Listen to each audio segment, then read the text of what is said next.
मंत्रिमंडळात अपराधी समज देऊन सोडून दिले जातात असं सामनात म्हटलंय। फडणवीस ऍक्ट 2025 राज्यात लोकप्रिय आहे असं सामनात म्हटलं गेलंय। याच कायद्याच्या प्रेमात पडून अनेक घोटाळेबाज भाजपमध्ये जात आहेत असं सुद्धा सामनाच्या अग्रलेखातून म्हटलंय आणि मुख्यमंत्री फडणवीसांसह भाजपवर टीका करण्यात आली। समज देऊन सोडा या कायद्यानं महाराष्ट्राची समज आणि उमज बधीर झाली। पोटासाठी पाव भाकरी चोरली म्हणून लोक तुरुंगात जातात, पण मंत्रिमंडळात अपराधी समज देऊन सोडून दिले जातात। हा फडणवीस ऍक्ट 2025 राज्यात लोकप्रिय झाला आहे। याच कायद्याच्या प्रेमात पडून अनेक घोटाळेबाज गुन्हेगार भाजपमध्ये प्रवेश करत आहेत।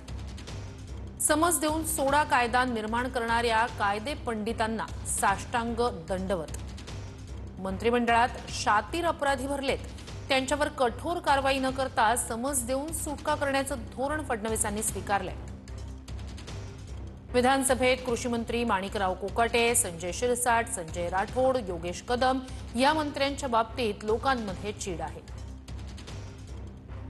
मंत्रिपद म्हणजे पैसे जमवण्यासाठी उघडलेली दुकानं आहेत असं काही मंत्र्यांना वाटतं।